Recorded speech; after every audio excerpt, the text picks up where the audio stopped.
biggest problem in our culture is to deny that there is a demonic realm, pretend like there isn't. So what are the hallmarks of it then? Well, I think some things you mentioned, we see manifestations of it in ways that defy natural explanations.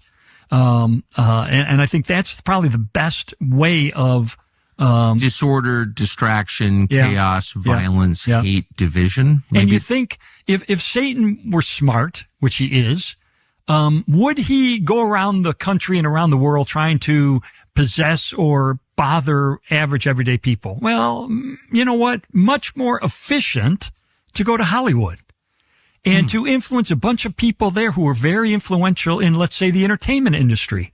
And let's say he encourages them to create films and television shows that are funny and that are creative and that are fun.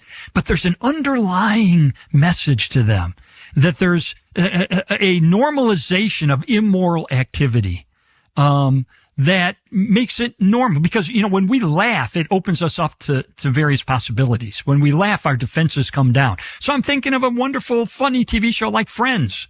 Remember Friends, the TV show? It was on TV for years. Very popular show. Only American who never saw it, but yeah.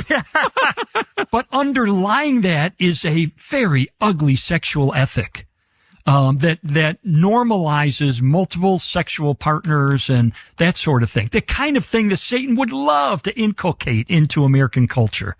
And you know what?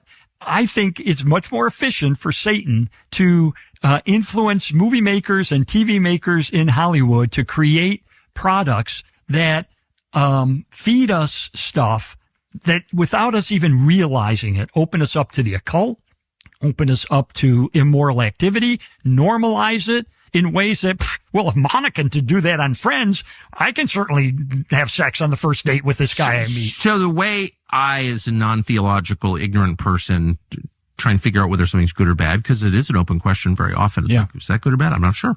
Yeah. Are the people doing it at peace and joyful, happy? Yeah. Are they tormented? Yeah.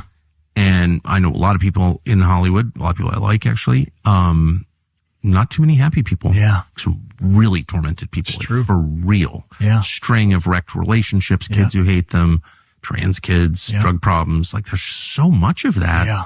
Do you think that's a fair way to assess? I think because it is logical that if Satan were to try to influence a culture in a mass way, that is a logical way that he would do it. And, oh, guess what? By the way, look at all the dysfunction we see in that community. It does seem to match up. So if evil is acting through you, you are harmed too. Generally, I would say yes. You're going to be someone who's trying to influence others. You may not realize the full reasons why. But it destroys you. Yeah, it does destroy you. It certainly seems to. Yeah, I think so. Who would, God created us so we could have a relationship with him. So he taught us how we can live in a way that maximizes who we are. And when we stray from that in egregious ways, as many people have and do, there are implications for us.